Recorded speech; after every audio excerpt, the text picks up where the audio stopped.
Well, thank everybody for being here. So I want to thank everybody for being here, and especially all of the officials who gathered behind me, who participated in updating the status of what's going on, where we are, where we're going, what's needed, things like that. To start out, I would say that what we have observed in this entire Panhandle region is the aggregate of persistence, perseverance, prayer, resilience, and just an extraordinary response to those in danger. I have witnessed and observed some extraordinary damage in our state. It could be caused by hurricanes or tornadoes, and frequently when you see the aftermath of that damage, there's some semblance of a structure that is still there. When you look at the damages that have occurred here, it's just gone, completely gone. Nothing left but ashes on the ground. So those who are affected by this have gone through utter devastation. They are going through challenges that others cannot comprehend. They need our ongoing support, our ongoing assistance, and our ongoing prayers as they and we all work together to help this entire Panhandle region rebuild and return to the normalcy that's enjoyed out here all the time. I want to thank there's so many elected officials with us, including all of the county judges from the region, some mayors and other officials who have worked tirelessly for the people in their communities to make sure that their constituents were getting the response and resources that they needed during what may be the most trying times of their lives. I do want to thank several members of the Texas legislature who gather with us here today, but also who will be working ongoing to assist their constituents in this region. That includes Congressman Jackson, State Senator Charles Perry, and State Representatives Smithy and Price. I thank them for being here and what they have done and what they will be doing. For many local officials, as well as for many residents and businesses in this area, those representatives are a shortcut for you to seek and ask for and hopefully provide to you levels of assistance that you need. I want to also express my gratitude for the heroic response by firefighters. It's extraordinary to see what they were able to do. The largest fire in the history of the state of Texas cut a path so large that it exceeds the size of some states in our country. And it would have been far worse and far more damaging, not just to property, but also to people, but for those firefighters. As I understand it, there is one person who lost her life. Every life matters. And it's a loss for that family that can never return. But many more people would have lost their lives had it not been for fearless firefighters who put their lives on the line, some of whom were injured in the line of duty, working tirelessly to respond and beat back these damaging flames. Also want to thank all of the emergency management professionals.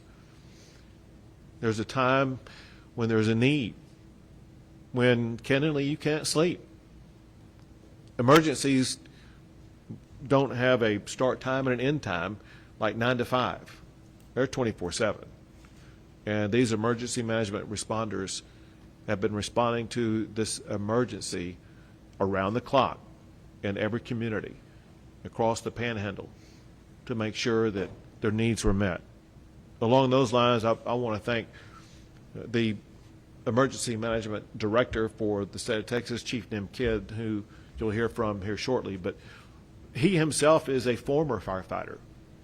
He understands exactly what these people have gone through from his own personal firefighting experience, but also through his experience as being the lead person in the state of Texas to respond to every disaster that we have in this state. And every official that gathers with us today, representing every jurisdiction affected by this fire, knows that they have had immediate and ongoing constant access to Chief Nim Kidd, who has a primary responsibility, and that's to make sure that the need of every governmental entity in this entire region is met. And he has delivered on that job mission. I want to thank all of the county and city road workers and other different types of workers like that have cleared roads, whether it would be to clear them for purposes of fire breaks or clearing them for purposes of people to get through of areas that have been damaged. But not just the road workers, the city employees, the county employees, or the local employees, that they too have been working around the clock to either protect communities or to restore communities as quickly as possible. One thing that we talked about in the briefing is going through a disaster of this magnitude highlights the importance of emergency management preparedness. And many communities had emergency management plans that were put into place that proved to be effective, and far more damage would have occurred had those plans not existed and not been executed upon. And I express my gratitude for those who had the plans. There are 14 state agencies and 45 local agencies, all of whom have been working together to make sure that the needs that are extraordinary are being met as we speak to help address the challenges that are being faced by these local communities. Some early, and I will categorize as premature assessments, show that there are about 400 to 500 structures that have been destroyed. There's no way to say for certainty that's going to be the final number, because there's still the ongoing assessment process. I want to go through several different things that have no particular order, but all of which I would say are important. One is, even though we gather at a beautiful moment in a day right now, everybody needs to understand that we face enormous potential fire dangers as we head into this weekend. No one can let down their guard. Everyone must remain very vigilant. Winds are going to pick back up. The right elements for a fire will be around. And as much as everybody has gone through this, all of us must remain vigilant to make sure that all the steps are taken so that we continue to prevent the loss of life and do everything possible to contain fires, to minimize the encroachment of fires upon homes and cities across the entire region. Another thing I want to say, and that is that there's several things that I've done. One is to issue the disaster declaration. The other is to make requests for funds from the appropriate agencies.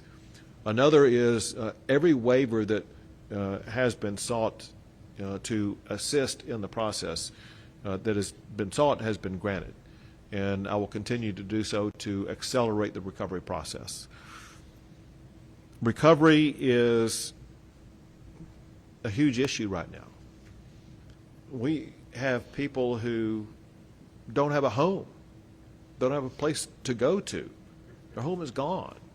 And we as a state, we as a community, and we as Texans need to collaborate together to work not just on that restoration process, but that restoration process takes a while. We need to work on the process of finding immediate and temporary housing for these individual people.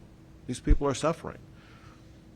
Some entities that are working on that include the Red Cross. The Red Cross is working, the representative is here with us right now, working with displaced families. Local churches are working with displaced families. We have, at the state level, the One Star Foundation, the Amarillo Foundation, and there are others, perhaps from each community or county affected by this. We all will work together for both temporary and permanent solutions for those who have been displaced. We understand there's a need for speed. The Red Cross and the churches and others working on this, that they will be working with the rapidity that's needed to meet the needs of those who are looking for a place to stay. One thing that's very important, I realize we are in a time of chaos, but even during that time of chaos and in the immediate aftermath of it, one thing that I as governor need is as much of an assessment of damages as possible. One thing that I will be seeking to do is to make a federal disaster declaration request. And in order to be able to do that, there's a dollar amount of damages that must be shown that has been suffered to qualify for that request. And all of these local officials and others will be working to help aggregate the damages that have occurred that would help qualify for federal assistance in that regard. There's a need for debris removal as well as debris management. Debris removal because of everything that's already been victimized by the fire that's taken place and needs to be removed. And we will be working with local officials to make sure that they are able to manage that debris removal. We also need to work on the management of that so that it is not a catalyst for any type of fire that could be coming in the pathway. One issue that was frequently raised in our discussion is the need for greater air support, not just for this fire, but on an ongoing basis.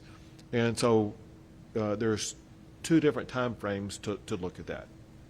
One is the immediate time frame, meaning like today and tomorrow, and over the weekend, as we may be dealing with other fires that could be arising here within an hour or a few days. We have, I am told, the adequate air support that's going to be needed to be able to help combat those fires here in the coming days. But then we get into the longer term. We obviously are here for the long term. And we, being myself and my fellow members of the legislature, and as well as Ronnie Jackson, we're all going to work together to find a way to put together the air resources that are needed for fires that are, let's say, more unique or different in this region of the state of Texas than some others because of the extraordinarily high winds that were sustained in this area that candidly make it difficult to fly. But there have to be planes available that can fly through those heavy winds, that can lay down the retardant or the water that's needed in order to be able to contain and reduce fires. So just know that we know that's a long-term solution that must be addressed, that we will work on. And again, just to repeat myself, we are prepared as we speak right now for immediate needs for air cover in the event that fires do arise here in the coming days. One thing that was stated repeatedly that's been a tremendous help is the amount of hay that has been provided from other areas, other states. And I don't have a list of the states, but I do want to say this. If there's any state, any city, any community that's provided hay, as governor of Texas, I want to say thank you for your help. but also please send more. We don't know how long we're going to be going through this situation with inadequate hay for this region. So everybody here is very grateful for what's been provided, but we could use more. And we will continue to work on fire mitigation plans, both in the short term and in the long term. There's more to cover, but at this time I'm going to pass it off to Hutchinson County Judge Cindy Irwin. So I just want to start by saying thank you to Governor Abbott for coming up today, and Chief Kidd for the continued support from day one that we've received from all the agencies. I've got the area judges behind me here, and we can't say enough about the support that the agencies in Texas have given to us. It's amazing. It was from day one. What can we do to help you? And we appreciate that so much. I want to really say a great thank you to our emergency management here in Hutchinson County. They are top-notch. Jerry Langwell, Jason Whistler, and Jason Pender, and our volunteer fire departments, they're amazing. They have saved our county, and all of the support that we've had from the other agencies that willingly come and just help us. We appreciate that. We can't say enough. So just thank you. Continue to pray for our Panhandle. We can use it. Thank you. Thank you, guys. Thank you. And Al Davis. Yes, sir. Thank you very much, Governor. First of all, I want to say that as the director of the Texas A&M Forest Service, our hearts really pine for you here in this region, and we wish you the best prayers in your recovery as we move forward. I want to say, Governor, that Texas A&M Forest Service really values the relationship that we have with the VFDs and all the locals and all the emergency response agencies, and working in support of Chief Kidd. We have a number of resources here on the ground to include aviation, equipment, and most importantly, people. So again, we're here preparing for this weekend. Thank you very much, sir. Now, Chief Kidd. Thank you, Governor. And I want to echo Director Davis's thoughts. Our hearts and prayers are with those that have been devastated by the largest fire in our state's history. And we're not leaving here until the fire is out and until we're well on the path to recovery, and we'll continue to support. A lot of our employees live in the Panhandle. And you see with the other state agencies that are behind us, their families are also impacted by these fires. I can't go any further without praising our firefighters in this area. The men and women that took off from their work and their jobs and left their homes and their families to go and fight fire, it's not just courageous, but they brought expert skill, expertise, training, and really put their lives in harm's way. Now, the governor said it earlier, I'm going to say it again. This is the most devastating wildfire by acreage in our state's history. But for those local first responders, it would have been bigger and it would have been worse. And so my heart's out for them. We will do everything in our power to continue to support them. Going forward, life safety is still our #1 priority. It's the safety of the community and the safety of the responders. I ask all those that will be watching these broadcasts, stay fire aware and weather aware. Continue to listen to these local officials behind you. They ask you to evacuate. If they order you to evacuate, it is for your own safety. There is no wrong decision made in ordering an evacuation. And I can tell you, mayors and county judges have the toughest job on the planet in deciding when to do that. They get beat up all the time after the fact because your life got saved and your home got saved because you were asked to evacuate. But if you were asked to evacuate over this coming week or this coming weekend because of the fire conditions, please have a plan, know where you're going to go, and have your vehicle full of fuel and ready to go. Life safety is our #1 priority. Property protection is our #2 priority. Please continue to support your local responders and the state resources that we have brought in. They are moving around 24 hours a day trying to make sure that we're getting ahead of this fire, containing the ones and gaining containment on the ones that we have. And I also need your help, and let's go through this weekend with no new starts. Over 90% of wildfires are human caused. We've got to get the message out, no new starts. We do not want to divert resources from our existing fires onto a new start fire. Finally, the state resources that are here have come from far and wide, Governor. We've got them from down as far as the Valley into Houston and in the Woodlands, San Antonio, up the I-35 corridor. We will continue to push resources in here, ground resources, heavy equipment, and aircraft in here as long as they're needed. As we focus on recovery, the recovery mission will be long-term. We need immediate terms right now. Thank you to all of the faith-based organizations that are stepping up with the sheltering operation, but sheltering will turn to temporary housing. We will continue to work with the state agencies that are not represented here yet, but will be, for state housing missions that we can work through, and our federal government partners. And finally, donations management is usually what we call the disaster after the disaster. Thank you very much to all of those that are donating. Please go to the websites and listen to your local officials about the donations that are needed, and continue to donate. And cash is always the right size and the right color. So thank you very much. Thank you. We'll take a few questions. Governor, recognizing there was extreme fire behavior, there were extreme winds, we've had a number of people that have told us that they felt as the fire approached, that there was little or no warning, and they felt even public safety didn't realize how fast things were moving. Were the warnings adequate? Was there anything that slowed or delayed them, and can anything be done to improve them as we have more fire incidents? Yeah, that's a very good question, and it's been asked a lot. And I want to, talking to our local partners here, your local TV meteorologists have been talking about fire conditions of last Tuesday for the last 7 to 10 days. Out of the state, we've been pushing those messages out since the Thursday before the fire happened. Listen, this is where it has to be a partnership between the elected officials and the appointed officials, you as the media, and our citizens. That message has been broadcast, and it will continue to be broadcast, and I need you to continue to get it out.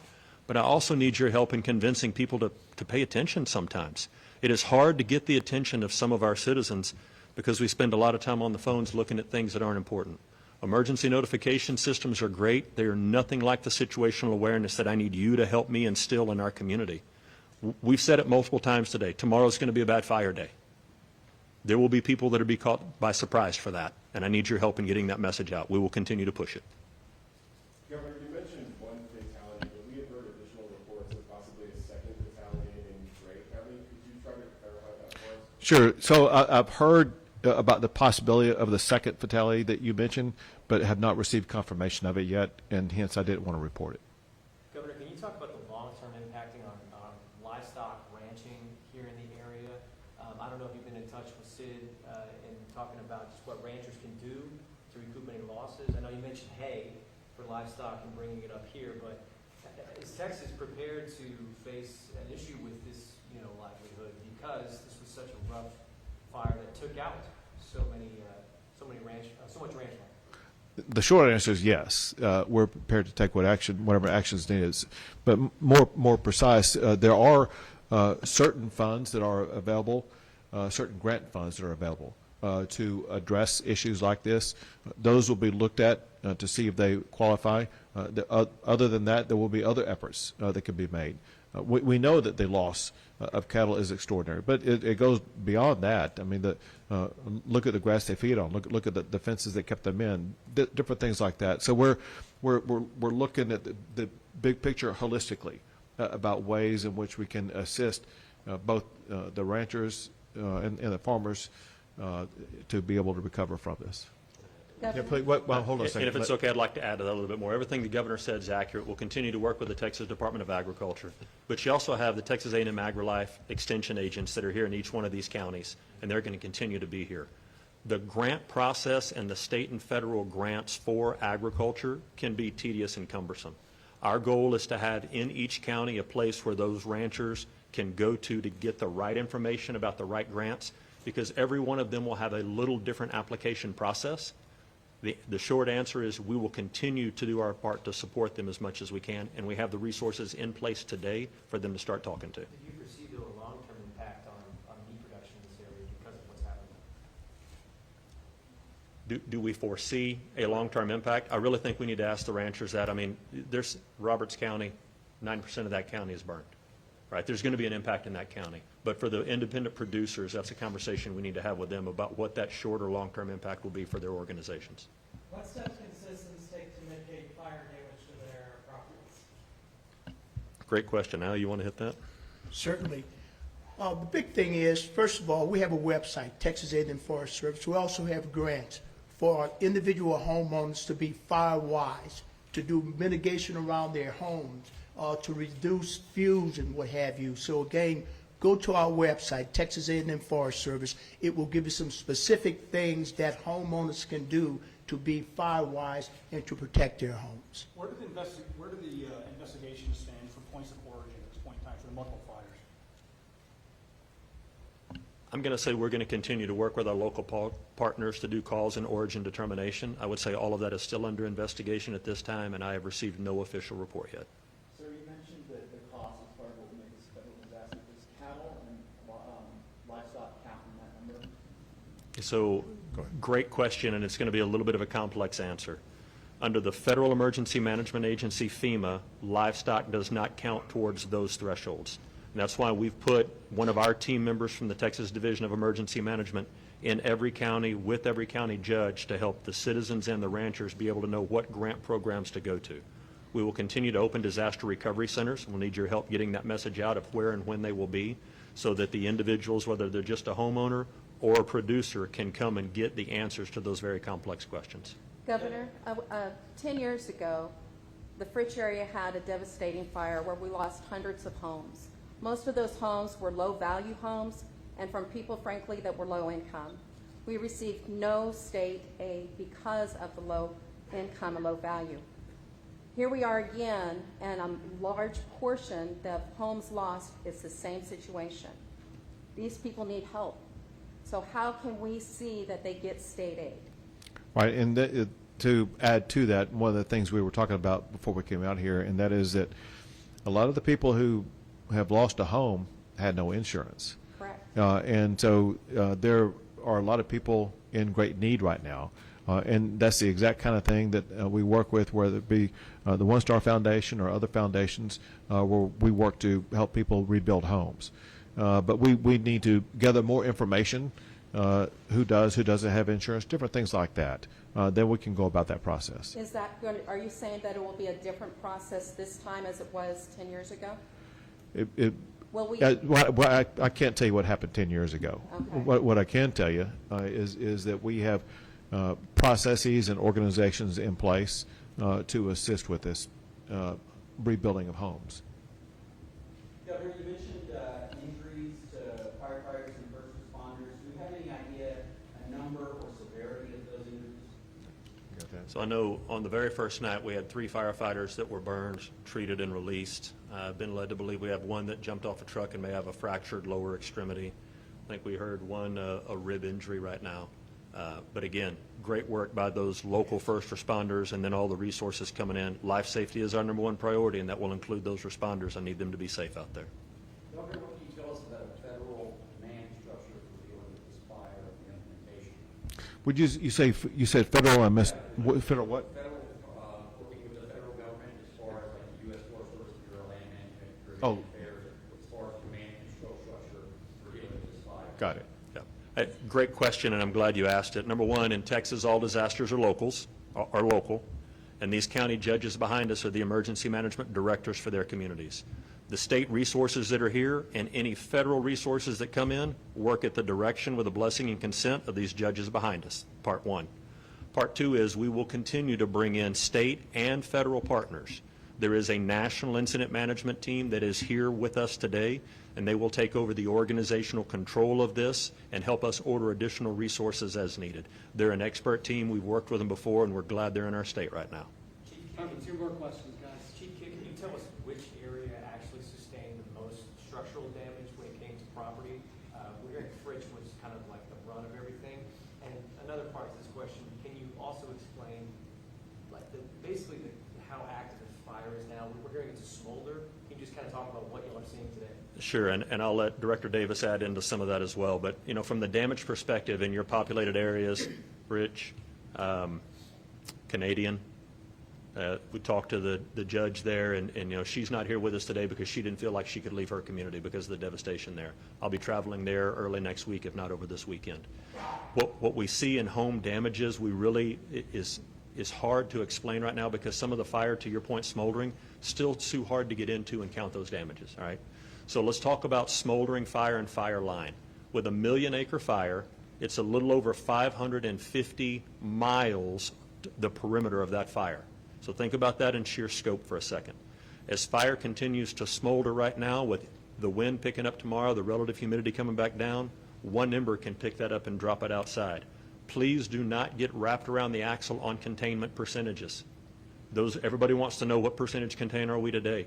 I do not want that to lead you to a false sense of security as far as fire weather through this weekend. It's going to be a very active weekend. Al, anything to add to that? I think you've covered it very well, Chief Kidd. Governor, one more question, folks. You said something about the air containment, bringing in like air support. Is there something that's happened with this fire that's gonna make the way Texas looks at a region like this that needs so much air support for fires like this? Sure. It's something that when we realized that because of winds, because of other challenges, there was air support that was not provided initially. If it had been provided, it's possible that the fire could have been more contained. That's the kind of thing that lets me and other decision makers in Austin, Texas know that if we can provide the type of equipment and personnel that will be able to better fight fires like this, it's something that we need to step up and do. Bottom line is we want to make sure that we don't have a repeat of this type of fire in the future.